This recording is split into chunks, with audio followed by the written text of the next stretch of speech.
আসসালামু আলাইকুম স্যার। ওয়ালাইকুম সালাম। রমজান আইছ, তা বসো এখানে, তোমার সাথে আমার আলোচনা আছে। তা কি ব্যাপার স্যার, হঠাৎ করে আমারে এমন ইমার্জেন্সি দেখা করতে বললেন যে? তা কি আলোচনা করার আছে স্যার? শোনো রমজান, এত খোঁজাখুঁজি করার পরেও তো ডেন্ডি শাকিলকে কোনোভাবেই প্রশাসন খুঁজে পাচ্ছে না। ও এমনভাবে গা ঢাকা দিয়ে আছে যে প্রশাসন ওরে শত চেষ্টা করেও কোনো জায়গা থেকে খুঁজে বের করতে পারতেছে না। রমজান, তা তোমার কাছে কি ডেন্ডি শাকিল সম্পর্কে কোনো আপডেট আছে? তোমার তো আন্ডারওয়ার্ল্ডের অনেক সন্ত্রাসীর সাথেই পরিচিত আছে। তা তুমি যদি কোনো আপডেট পেয়ে থাকো তাহলে সেটা আমাদেরকে বলো। স্যার, ওরে খুঁজে পাওয়াটা তো খুবই মুশকিল হয়ে পড়ছে আসলেই। আর ওরে খুঁজে পাওয়াটা ঝামেলায় হইব একটু। আমি অনেক জায়গায় খোঁজাখুঁজি করতেছি, কিন্তু কেউ আর কোনো সন্ধান দিতে পারতেছে না। আসলে বাংলাদেশে ঢোকার পর ওই খুব কম জনের সাথে মেলামেশা করছে, যার কারণে ওর আপডেট কের কাছেই সেরকমভাবে পাওয়া যাচ্ছে না। হ্যাঁ, তাই তো দেখতেছি রমজান, ওরে তো কোনোভাবেই খুঁজে বের করতে পারতেছি না। শামসুর কাছে যে কি জবাব দিব সেটা নিয়ে এখন টেনশনে আছি। শামসু তো প্রতিনিয়ত ডেন্ডি শাকিলের কথা আমাকে জিজ্ঞাসা করে যাচ্ছে। তা ওর যে একটা লোককে তোমরা আটক করে রাখছ, ওর কাছ থেকে কি নতুন করে আর কোনো তথ্য খুঁজে পাও নাই? ওর কাছে নতুন কিছু তথ্য পাইছি, আমি আপনাকে জানাইতে চাইছিলাম, কিন্তু সময়ের কারণে বইলা উঠতে পারি নাই। শোনেন স্যার, ডেন্ডি শাকিলকে খুঁজে পাওয়াটা মুশকিল হইতেছে, কারণ ওই বেশ বদল কইরা সদ্য বেশে ঘুরে বেড়ায়। এক এক এক এক বেশে বের হয়। হয়তো আমাদের নাকের ডগা দিয়েই ঘুরতেছে, কিন্তু আমরা ওকে চিনতে পারতেছি না। যার কারণে ওর সাথে বাংলাদেশের আর কার লিঙ্ক আছে সেটা আমাদেরকে খুঁজে বের করতে হইব। ওর মাধ্যমেই ডেন্ডি শাকিলকে চিহ্নিত করতে হইব। তাছাড়া ওকে খুঁজে পাওয়াটা আমাদের জন্য মুশকিল হয়ে যাইব, কারণ ওই কখন কোন বেশি বের হয় সেটা জানা খুবই মুশকিল। এতক্ষণে বুঝতে পারলাম রমজান, কি কারণে প্রশাসন ওরে খুঁজে পাইতেছে না। ওই তাহলে সদ্য বেশে ঘুরে বেড়াইতেছে। শোনো রমজান, তোমাদের উপর যে হোটেল রেড ইন বারে আক্রমণ হয়েছিল, সে আক্রমণ কে করছিল তারে আমরা খুঁজে বের করছি। ও এখন আমাদের হেফাজতে আছে। তুমি কি মোস্তফা নামের কাউকে চিনো নাকি? বলেন কি স্যার, আমাদের উপর যারা হামলা করছিল ওরাই তো ডেন্ডি শাকিলের লোক। ওদেরকে ধরতে পারলেই তো ডেন্ডি শাকিলের খোঁজ মিলব। আপনারা তাহলে ওদেরকে জিজ্ঞাসা করতেছেন না কেন?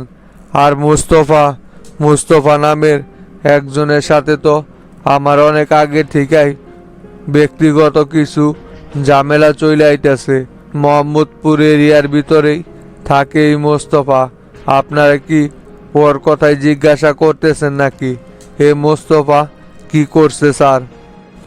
শোনো রমজান, মোহাম্মদপুর 7 নাম্বার ওয়ার্ডের কমিশনার শিমুল, ওর লোক বাপ্পি তোমাদের উপর মূলত এই হামলাটা চালাইছিল। আমরা ওর কাছ থেকে ডেন্ডি শাকিলের খোঁজ জানতে চাইলে ও আমাদেরকে জানাইছে যে মোস্তফা নামের একজনের সাথে নাকি ওর তোমাদের উপর আক্রমণ করার 10 লাখ টাকার জন্য ডিল করা হয়েছিল। ওই সরাসরি ডেন্ডি শাকিলের সাথে দেখা করে নাই, মোস্তফার মাধ্যমেই ওর সাথে এই ডিলটা হয়েছিল। তাই এখন আমাদের মোস্তফাকে ধরতে হইব, তাহলে আমরা মোস্তফার থেকে ডেন্ডি শাকিলের খোঁজটা জানতে পারবো। ও তাহলে এই অবস্থা, এই মোস্তফা তাহলে ডেন্ডি শাকিলকে শেল্টার দিতেছে, তাই না? সমস্যা নাই স্যার, মোস্তফা সম্পর্কে আমি খুব ভালোভাবে জানি। মোহাম্মদপুরি ওই চলাফেরা করে। মোস্তফাকে মোহাম্মদপুর গেলেই ওর ঠিকানা খুঁজে পাইবেন। ওরে ধরা কোনো ব্যাপারই না। ডেন্ডি শাকিলকে খুঁজা কোনো লাভ নাই স্যার, ওকে ধরা সম্ভব না। তাহলে আগেই মোস্তফাকে ধরতে হইব। ওরে ধরতে পারলেই ডেন্ডি শাকিলের খোঁজ ওই নিজেই দিতে পারবো। ঠিকই বলছ। এখন আমাদের মিশন হইব মোস্তফাকে ধরার জন্য। তা তোমার কাছে কি মোস্তফার কোনো ছবি বা ওর ঠিকানা আছে যে এই জায়গায় গেলে মোস্তফাকে ধরা যাইব? যদি থাকে তাহলে আমাদেরকে দাও, তাহলে আমরা ওরে ছদ্মবেশে গ্রেপ্তার করতে পারবো। তাছাড়া পুলিশের উপস্থিতি টের পাইলেই ওই কিন্তু আমাদের হাতছাড়া হয়ে যাইব। ওর এক্সাক্ট লোকেশন তো আমি আপনাকে দিতে পারবো না স্যার। ওর সাথে আমার অনেক দিন যাবৎ কথাবার্তা দেখা সাক্ষাৎ হয় না।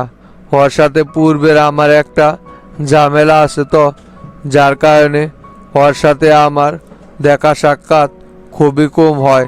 তবে স্যার, ওর ছবি হয়তোবা নরেশের কাছে থাকতে পারে।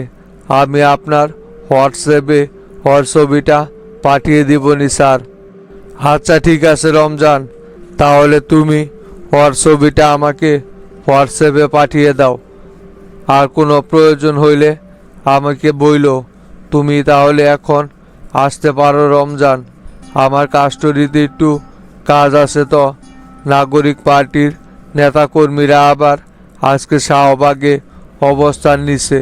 স্বরাষ্ট্র দপ্তর থেকে নির্দেশনা আইছে, এটাকে শান্ত করতে হইব। তাই আমাকে এখন একটু থানায় যেতে হইব। তুমি তাহলে এখন যাও রমজান।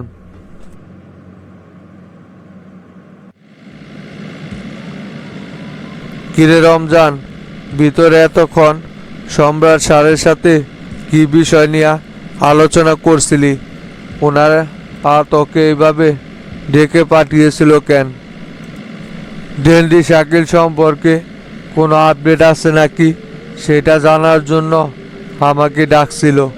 আর শুনেক, আমাদের উপরে যে রেডিন বারে আক্রমণ হয়েছিল, যারা আক্রমণ করছিল তাকে তো পুলিশ গতকালকে মোহাম্মদপুর থেকে গ্রেপ্তার করছে। বলিস কিরে, ওই গ্রুপ তাহলে অবশেষে পুলিশের কাছে গ্রেপ্তার হইলই। তা রমজান, আমাদের উপর এইভাবে আক্রমণ কে করছিল? কার এত বড় সাহস যে তোরা আমার উপর আক্রমণ করে? সেই সম্পর্কে কি জানতে পারছস কে মূলত আমাদের উপর এই আক্রমণটা করছিল আর কি কারণে আমাদের উপর আক্রমণ করলো? ওরা কি ডেন্ডি শাকিলের লোক না? ডেন্ডি শাকিলের নির্দেশেই আক্রমণটা করছিল। তবে এই লোক মোহাম্মদপুর 7 নং ওয়ার্ডের কমিশনার শিমুল আছে না, ওর হইয়া কাজ করে। তাহলে পুলিশ হাত পা গুটিয়ে বসে আছে কেন? ওরে ধইরা বাটাম দিলেই তো ডেন্ডি শাকিলের খোঁজ ওর কাছ থেকেই বের করা যাইব।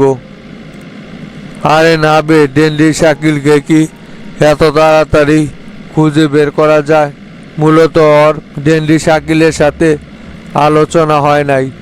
মুস্তফা নামের একজন লোকের মাধ্যমেই এই ডিলটা কনফার্ম হয়েছে। আমি এখন চিন্তা করতেছি এই মুস্তফা কি সেই মোহাম্মদপুরের মুস্তফা নাকি যার সাথে আমার পূর্বে অনেক ঝামেলা ছিল। আমার তো সন্দেহ ওই মুস্তফাই হইব। এখন মুস্তফাকে আগে ধরতে পারলে তাহলে ডেন্ডি শাকিলের খোঁজ মিলব। এত চিন্তার কি আছে? গিট্টু তো সবই জানে। গিট্টুরে ধরলেই তো জানা যাইব যে আসলেই কোন মুস্তফা। চল ওর কাছে যাই, ওরে যায়া ওর কাছ থেকে তথ্য বের করা যাইব। দুর্জয়, এইদিকে কি অবস্থা? শিমুল কমিশনারকে কি কিছু জিজ্ঞাসাবাদ করছিলা? না স্যার, এখনো কিছু জিজ্ঞাসাবাদ করা হয় নাই, তবে ওরে হেফাজতে রাখছি। আচ্ছা ঠিক আছে, দেখা যাক, আমি ওনার সাথে কথা বলবো নি। শুনো দুর্জয়, তুমি ইমিডিয়েটলি শাহবাগে যে নাগরিক পার্টি জনসভা করতেছে সেই জনসভা ভেঙে দিতে হইব। তুমি পুলিশ ফোর্স নিয়ে এখনই শাহবাগে অবস্থান নাও। স্বরাষ্ট্র দপ্তর থেকে নির্দেশনা আইছে যে আমাদের ওই জনসভা বিলুপ্ত করতে হইব। তাই দেরি না করে এখনই ওইখানে অবস্থান নেও তোমরা। কি বলেন স্যার?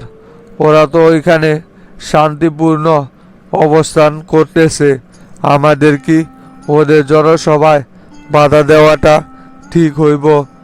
ওইখানে মিডিয়াও উপস্থিত আছে। যদি আমরা ওদের এই শান্তিপূর্ণ জনসভায় বাধাগ্রস্ত করি তাহলে তো এটা নিয়ে পুলিশের ভূমিকার উপর অনেক প্রশ্ন তুলব সাংবাদিকরা। এতে করে তো জনতা পার্টিরই বেশি ক্ষয়ক্ষতি হইব। এমনিতেই ওরা নানানভাবে অভিযোগ করে আসছে পুলিশ নাকি ওদেরকে কোনোভাবেই কোনো জনসভা করতে দিচ্ছে না। সেই চিন্তা তো দুর্জয় তোমার আর আমার না। আমাদেরকে যেভাবে নির্দেশনা দেওয়া হইব আমাদেরকে সেই মোতাবেকই কাজ করতে হইব। তোমাকে যা বলা হয়েছে সেইটা করো দুর্জয়। ইমিডিয়েটলি তুমি ওইখানে প্রশাসন নিয়ে উপস্থিত হও, ওদেরকে সঠিকভাবে বলবে। বোঝানোর পরও যদি ওরা না শুনে প্রয়োজন পড়লে সেইখানে তোমরা লাঠিচার্জ করবে। আচ্ছা স্যার, ঠিক আছে, তাহলে আমি এখনই হাসানকে সঙ্গে নিয়ে শাহবাগে অবস্থান করতেছি। আপনি তাহলে শিমুল কমিশনারের সাথে আলোচনা করেন, দেখেন ওনার কাছ থেকে কোনো তথ্য বের করা যায় কি না। আচ্ছা যাও তাহলে তুমি, আমি দেখতেছি বিষয়টা।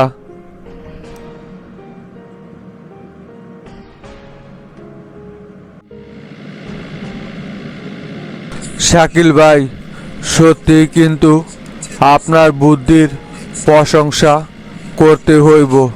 কিভাবে পুলিশের নাকের ডগা দিয়া ঢাকা শহর থেকে বের হয়ে আসলাম আমরা। পুলিশ কিন্তু বিন্দু পরিমাণের টের পায় নাই।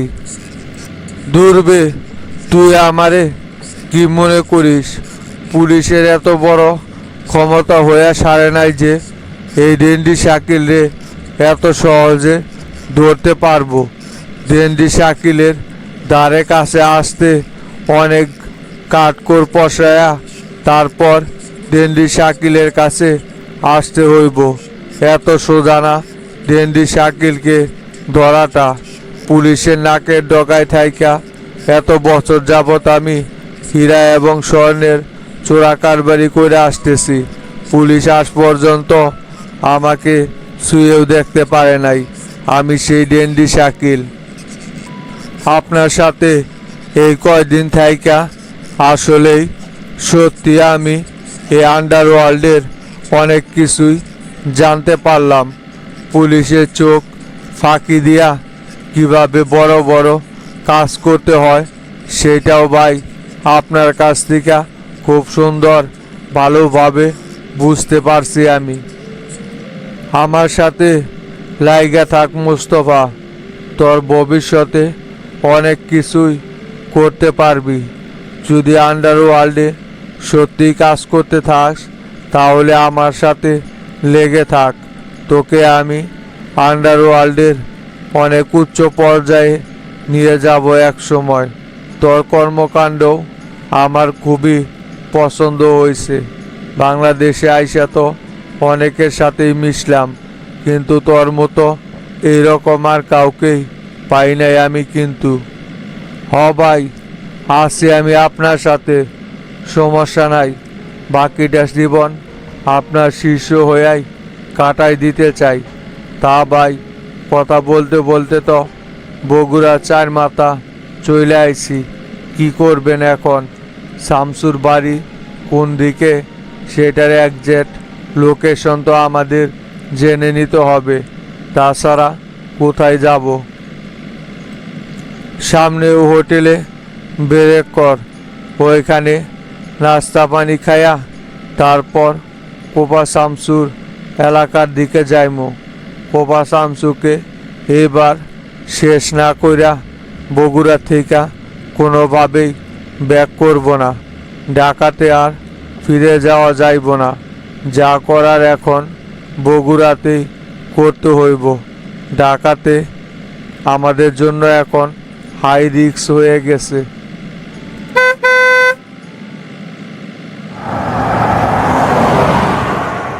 আসসালামু আলাইকুম স্যার, বলেন আপনাদের জন্য কি অর্ডার করব?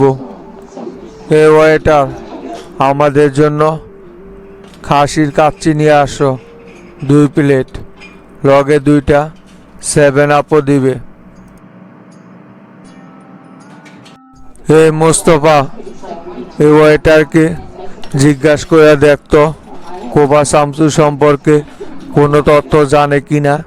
এইখান থেকে কোন দিকে গেলে কোপা শামসুর এলাকায় যাওয়া যাইব সেই সম্পর্কে ওর কাছে জিজ্ঞাসা কর। আচ্ছা ভাই, ওই আসুক, তারপর ওর কাছে জিজ্ঞাসা করতেছি। কোপা শামসু বগুড়াতে খুবই ফেমাস, ওনাকে এইখানকার সবাই চেনে। স্যার, এই যে আপনাদের অর্ডারটা নিয়ে আইছি। আচ্ছা ঠিক আছে, এইগুলো টেবিলে রাখো। আর শোনো, তোমাকে একটা তথ্য জিজ্ঞাসা করতেছি, আমাকে সঠিক একটা তথ্য দিতে হইব। ঠিক আছে স্যার, সমস্যা নাই, আপনারা জিজ্ঞাসা করতে পারেন। যদি আমি জানি তাহলে অবশ্যই আপনাদেরকে সাহায্য করব। শোনো, তুমি কি বগুড়ার সেই বিখ্যাত ব্যক্তি কোপা শামসুর এলাকাটা এইখান থেকে কত দূর বা কোন রাস্তা ধইরা যাইতে হইব আমাদের, সেই সম্পর্কে কি আমাদের কিছু বলতে পারবে? আসলে আমরা ঢাকা থেকে আসছি তো, ওনার সাথে খুব জরুরি প্রয়োজন, তাই ওনার সাথে আমার একটু দেখা করা লাগবে।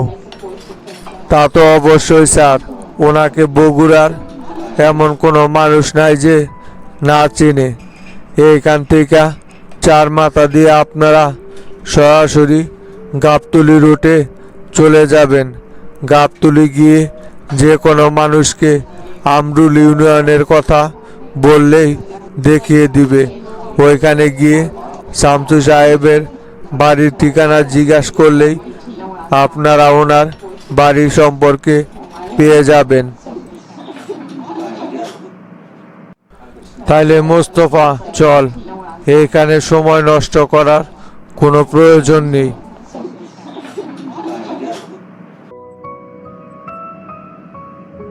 আরে চাচা যে দাঁড়াই রইলেন কেন? চাচা বসেন। এই তোতা, তুইও বসেক। হাবিব ভাই বসেন আপনিও। তা কি ব্যাপার চাচা, আপনারা 3 জন কোন জায়গা থেকে আসলেন? পার্টি অফিসে ছিলেন নাকি? হ শামসু, পার্টি অফিসেই আলোচনা করলাম। আসলেই নন্দীগ্রামের কমিটিটা অনেক দিন ধরেই বিলুপ্ত ঘোষণা করে রাখছি। তুমি আসবা, সেই জন্য আমরা আর নিজে থেকে কমিটিটা দেই নাই। ভাবছি তুমি আসলেই তোমাকে দিয়াই নামগুলো ঘোষণা করব। সেই ব্যাপারেই তোমার সাথে আলোচনা করার জন্য আসলাম। এই সমস্ত কমিটি আবার আমার জন্য আপনাদের অপেক্ষা করা লাগবে কেন? আপনি আছেন, তোতা আছে, হাবিব ভাই আছে, আপনারা নিজেদের ভিতরে আলোচনা কইরা কাকে দিলে সবচাইতে ভালো হয় সেই ব্যক্তিকেই কমিটিতে রেখে দেন। এইখানে আর আমার আলোচনা করার কি আছে? আপনারাই তো কমিটিটা দিতে পারেন।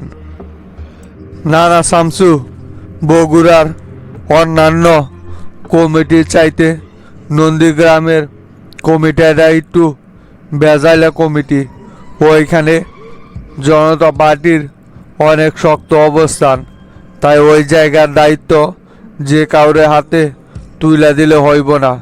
সঠিক যোগ্য ব্যক্তির কাছে নন্দীগ্রামের দায়িত্ব তুলে দিতে হইব, তা না হলে ওইখানে অনেক ঝামেলা হইতে পারে। সেই জন্যই তোমার জন্য আমরা অপেক্ষা করছি শামসু। এখন প্রায় মোটামুটি আমরা একটা সিদ্ধান্তে আইছি। নামগুলো তোমার কাছে পেশ করলে তুমি যদি এদেরকে যোগ্য মনে করো, তাহলে আমরা কমিটিটা আগামীকালকেই ঘোষণা করে দিব। তাই তোমার কাছে নামগুলো প্রস্তাব করার জন্য আসলাম। সমস্যা নাই চাচা, যেহেতু আপনারা নামগুলো সিলেক্ট করছেন, বলেন দেখি আমার কাছে কার কার নাম আপনারা সিলেক্ট করলেন। দেখি কারে কারে আপনারা যোগ্য মনে করতেছেন। আপনারা যাকে যোগ্য বলে মনে করবেন তাকেই নন্দীগ্রামের দায়িত্ব দেওয়া হইব, সমস্যা নাই। আমি তো সভাপতি এবং সেক্রেটারি হিসাবে 4 জনের নাম প্রস্তাব করছি। এদেরকে ভিতরেই 2 জনকে তোমাকে চূড়ান্তভাবে সিলেক্ট করতে হইব। দেখো তো এরা কি আসলেই যোগ্য নাকি। সুমন, তারা মাস্টার, রঞ্জু আর পাটুয়ারি, এই 4 জনকে আমি প্রাথমিকভাবে সিলেক্ট করছি। এদের ভিতর থেকে দেখো তো কাকে সভাপতি আর কাকে সেক্রেটারি বানাইলে সবচাইতে বেশি ভালো হয়। আপনি যে 4 জনের নাম প্রস্তাব করছেন, এই 4 জনই তো এই পদের জন্য যোগ্য। এদের রাজনৈতিক কেরিয়ার অনেক স্বচ্ছ। অনেক আগে থেকেই এদেরকে কমিটিতে আনা দরকার ছিল আপনাদের। যেহেতু আপনারা আগে এই কাজ করেন নাই, এখন যেহেতু এদেরকে দায়িত্ব দিতে চাইতেছেন, আমি মনে করি এটা সবচাইতে ভালো সিদ্ধান্ত হবে আপনাদের। তা তুই কি মাস্টার চাচার লগে এই কমিটিতে একমত পোষণ করছস? তুই তো বগুড়া জেলার সেক্রেটারি, তোরও একটা মতামতের দরকার আছে। তোর মতে চাচা যাদের নাম আমার কাছে প্রস্তাব করছে, এরা কি সত্যি যোগ্য ব্যক্তি নাকি, না তোর এইখানে আলাদাভাবে কোনো পছন্দের প্রার্থী আছে? যদি থাকে তাহলে তুইও আমার কাছে বলতে পারিস। না না ভাই, কি যে বলেন না, আমি তো আগেই সব দায়িত্ব মাস্টার চাচার উপর ছাইড়া দিছি। পূর্বে শফিক চাচার কথা শুই না অনেক কয়টা কমিটি সমালোচিত হয়েছে, তাই নতুন করে আর আমি এই সমস্ত কমিটি দেওয়ার কোনো দায়িত্ব নিতে চাইতেছি না। মাস্টার চাচা যাদের যাদের নাম প্রস্তাব করছে, আপনি এদের ভিতরেই সিলেক্ট করে দেন কে কোন পদের জন্য যোগ্য হইব। আপনারা যেটা সকলে মিলা সিদ্ধান্ত নেবেন, আমি সেই দিকেই রাজি আছি। আমার এইখানে আলাদা কইরা কোনো প্রার্থীর প্রতি আলাদা কোনো প্রস্তাব নেই। তাইলে চাচা, আপনারা সকলে যখন একমত, আমি মনে করি এই 4 জনই সমান পদের জন্য যোগ্য। যেহেতু একজনকে সভাপতি আর একজনকে সেক্রেটারি বানানো যাইব, সেই জন্য তারা মাস্টারকে আমি সভাপতি হিসাবে সবচাইতে বেশি যোগ্য মনে করতেছি, আর রঞ্জুকে সাধারণ সম্পাদক হিসাবে ঘোষণা করেন। সুমন 1 নং সহসভাপতি আর পাটোয়ারিকে যুগ্ম সাধারণ সম্পাদকের হিসাবে ঘোষণা করে দেন। শামসু, একদম মনের মতো কমিটি ঘোষণা করছো তুমি। আমিও এইভাবেই কমিটিটা চাচ্ছিলাম। এবার আর নন্দীগ্রাম কোনো দিক দিকেই পিছিয়ে থাকবে না। নন্দীগ্রামের আগের যে কমিটিটা তোতা আর শফিক ভাই মিলা দিয়েছিল, সেই কমিটিটা তো অনেকটাই বিতর্কিত একটা কমিটি ছিল। যাই হোক, ওই ধরনের আলোচনায় আমি আর যাইতে চাই নাই শামসু। তুমি যে কমিটিটা এখন ঘোষণা করে দিলা, আমি মনে করি এই কমিটিটা আগামী দিনে জনতা পার্টিকে নন্দীগ্রামে আরও শক্তিশালী অবস্থানের দিকে নিয়ে যাবে। আপনারা সকলে মিলে যদি জনতা পার্টিকে সামনের দিকে এগিয়ে নিয়ে যান, তাহলে অবশ্যই জনতা পার্টি বগুড়াতে আগের থেকেও শক্তপোক্ত একটা অবস্থান ধরে রাখবে। শোনেন হাবিব ভাই, আপনাদের উদ্দেশ্যে বলতেছি, আপনারা ইতিপূর্বে যে গ্রুপিং রাজনীতিগুলো করে এসেছেন, এইগুলো থেকে আপনাদের বের হইতে হইব। একটা কথা মনে রাখবেন, আমি কুবা শামসু যতদিন জনতা পার্টির সাধারণ সম্পাদকের চেয়ারে আছি, ততদিন কিন্তু আপনাদের ক্ষমতাও অন্যান্য জেলার নেতাদের চাইতেও বহুগুণ বেশি থাকবে। আপনারা আমার সাথে যেভাবে কথা বলতে পারবেন, অন্যান্য নেতাকর্মী কিন্তু সেইভাবে কথা বলতে পারে না। তা তো অবশ্যই শামসু, আমিও তো চাই বগুড়াতে যেন কোনো রকমের গ্রুপিং রাজনীতি না হয়। বগুড়াতে দল থেকে যাকে যে দায়িত্ব দেওয়া হইব, সেই যেন সেই দায়িত্ব মাথা পাইতে নেয়। আমি তো সেই জন্যই আমার রাজনৈতিক আদর্শ সম্পূর্ণ পাল্টায় ফেলাইছি। মাস্টারের সাথে আমি মিলামিশা বগুড়াতে জনতা পার্টির অবস্থান কিভাবে আগের চাইতে শক্তভুক্ত করা যায়, সব সময় সেটা নিয়েই চিন্তা ভাবনা করি। কিন্তু এইদিকে শফিক আর তোতা তো আমাদের সাথে মিলা রাজনীতি করতেই চায় না। এই যে দেখো, তুমি প্রায় 2-3 দিন হয়ে গেল বগুড়াতে আইছো, আর এই কয়দিনের কোনো রকমের কোনো মিটিংয়ে আমরা শফিক ভাইকে পাই নাই। উনি এইরকম সাংগঠনিক কার্যক্রম থেকে বিরত থাকে সব সময়। কেউ যদি জনতা পার্টির জোটের বাইরে যায় আলাদাভাবে রাজনীতি করতে চায়, সেটা সম্পূর্ণ তার নিজের অধিকার। এইখানে আমাদের কোনো কিছু বলার নাই। শফিক চাচা যদি আপনাদের সাথে সাংগঠনিক কোনো কাজ কামে যুক্ত না থাকে, তাহলে ওনাকে কমিটিতে রাখার কোনো প্রয়োজন নাই। সবার আগে দল, তারপর ব্যক্তি। যে দলের স্বার্থে কাজ করে যাবে অবিরাম, দল তার জন্যই কাজ করবে। যে দলের দিকে দেখবে না, শুধু নিজের সুবিধার জন্য সব সময় দৌড় পারবে, এরকম নেতার তো দলে কোনো রকমের জায়গা নাই। তা চাচা, শফিক চাচা কি আপনাদের সাথে এখন সাংগঠনিক কোনো কর্মকাণ্ডে অংশগ্রহণ করে না? না শামসু, কলেজ কমিটিটা বিলুপ্ত ঘোষণা করার পর থেকে শফিক ভাই এখন আর আমাদের সাথে কোনো রকমের কোনো সাংগঠনিক কাজে উপস্থিত থাকে না। আমরা যখন পার্টি অফিসে থাকি, উনি তখন পার্টি অফিস থেকে চলে আসে। আবার যখন উনি পার্টি অফিসে যায়, আমরা তখন পার্টি অফিসে থাকি না। এইরকম করেই চলতেছে কয়েকদিন যাবৎ। আচ্ছা চাচা, কলেজ কমিটিটা যে বিলুপ্ত ঘোষণা করছেন, কলেজ কমিটির ওই ঘটনা নিয়ে কি আপনি ভালোভাবে তদন্ত করছিলেন, নাকি এমনিতেই টেরা আর গোল্লার কথা শুনাই কলেজ কমিটিটা বিলুপ্ত ঘোষণা করছেন?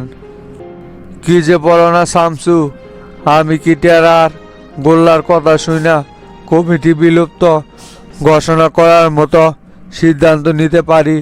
আসলে অনেক দিন যাবতই কলেজ কমিটি নিয়ে আমার কাছে বিভিন্ন রকমের অভিযোগ আসতেছিল। আমি বারবারই ওদেরকে সতর্ক করছি, তারপরেও শফিক ভাই তার চ্যাংরা প্যাংরাদেরকে সঠিক পথে নিয়ে আসে নাই। কলেজের ভিতরে বিভিন্ন রকমের অনিয়ম শুরু করে দিয়েছিল রিয়াদ, আর এটার প্রতিবাদ করতে গেলেই কলেজের ভিতরে গ্যাঞ্জাম লাগে। সেই জন্যই আমি পরবর্তীতে এই কমিটিটা একেবারে বিলুপ্ত ঘোষণা করছি। আমার কথা যদি তোমার বিশ্বাস না হয় তাহলে তুমি প্রিন্সিপালকে ডেকে এনে সরাসরি ওনার সাথে আলোচনা করতে পারো। না, আজকে আমি কিছুক্ষণ আগেই শফিক চাচারে ডাকছিলাম ওনার সাথে আলোচনা করার জন্য। তা ওনাকে দেখা তো মনে হইল উনি আপনার উপর অনেকটাই অভিমান করছে। তাই আপনাকে বিষয়টা জিজ্ঞাসা করলাম যে কলেজ কমিটিটা আপনি সত্যি তদন্ত কইরা তারপর বিলুপ্ত ঘোষণা করছেন কিনা। যাই হোক, দেখা যাক শফিক চাচা শেষ পর্যন্ত কি ঘোষণা দেয়। তবে আমি কখনোই কারো মুখ দেখা কোনো কিছু করব না। যাকে জনগণ চাইব, জনগণ যাকে যোগ্য মনে করব তাকে আমি নমিনেশন দিব। এতে কে খুশি হইল আর কে বেজার হইল ওইটা দেখার সময় কিন্তু আমার নাই। আমার মনে হয় শামসু, শফিক ভাই আগেই বুঝতে পারছে যে ওনার নামে যে পরিমাণের অভিযোগ তোমার কাছে দায়ের হয়েছে, এতে কইরা তুমি ওনারে নমিনেশন দিবে না। সেই জন্যই উনি হয়তো স্বতন্ত্র নির্বাচন করার চেষ্টা করতেছে, তাই আমাদের কারো সাথে মিশতেছে না। তুমি এই ব্যাপারে তো তাকে জিজ্ঞাসা করলে হয়তো আরো ভালো কোনো তথ্য পাইতে পারো। কারণ তো তার শফিক ভাই তো গলায় গলায় পীড়িতদের সব সময় এক লগে ওরা ওঠা বসা করে। তাই একজনের খবর অবশ্যই আরেকজনের কাছ থেকে বের করতে পারবা। এই তো হাবিব ভাই, শামসু ভাইয়ের সামনেও আপনি ফলস একটা কথা বইলা বসলেন। আমি কেন শফিকের খবর সব সময় জাগবো? রাজনৈতিক স্বার্থে ওনার সাথে চলাফেরা করছি বইলাই ওনার ঘরের খবরও কি আমার কাছে উনি বইলা যাইব নাকি? পার্টি অফিসে আপনি মাস্টার চাচার সামনেও একই আলোচনা করছেন, আবার এইখানে শামসু ভাইয়ের সামনেও একই আলোচনা তুইলা ধরতেছেন। আপনি কি বারবার আমাকে খোঁচা দিতেছেন নাকি যাতে করে আমি আপনার সাথে বেয়াদবি করি? এই ধরনের উস্কানিমূলক কথাবার্তা কিন্তু মোটেও ঠিক না। দেখেন হাবিব ভাই, এই সমস্ত ফাও আলোচনা বাদ দেন।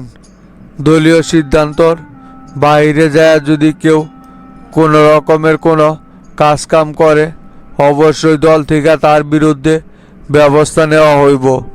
বগুড়াতে আমি যার পক্ষেই নমিনেশন ঘোষণা করি কিনা আপনারা সকলেই নিঃস্বার্থভাবে তার জন্য কাজ করে যাবেন। আর যদি কেউ দলীয় সিদ্ধান্ত অমান্য করেন তাহলে মনে রাখবেন দল কিন্তু আপনাদের বিরুদ্ধে কঠিন সিদ্ধান্ত নিতে বাধ্য হবে। আপনারা দলের জন্য অনেক কিছুই করছেন, তাই এমন কোনো কাজ করেন না যে দল আপনাদের বিরুদ্ধে সিদ্ধান্ত নিতে বাধ্য হয়। না না শামসু, আমার দ্বারায় এটা কখনোই সম্ভব হইব না। দলের আদর্শের বাইরে আমি কখনোই কোনো কাজ করব না।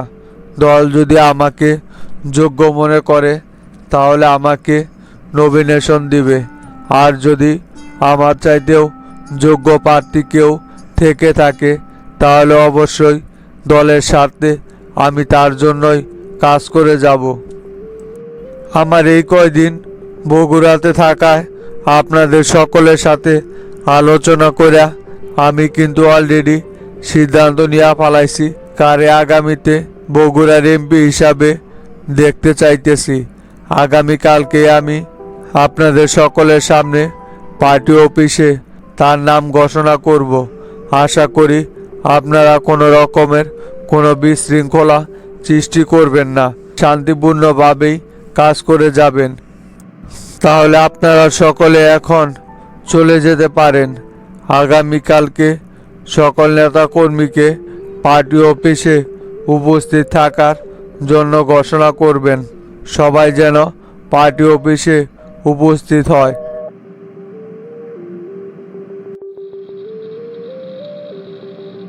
কিরে, কি হয়েছে লিয়াকত? এত সকাল সকালই দেখা করতে বললি যে? ইমার্জেন্সি কোনো কাজ আছে নাকি? তোরে একটা নিউজ জানানোর আছে, সেই জন্যই তোরে ডাইকা পাঠাইলাম। এইদিকে তো অনেক বড় একটা ঘটনা ঘটে গেছে। ডেন্ডি শাকিল তো বগুড়াতে প্রবেশ করছে। বলিস কি রে?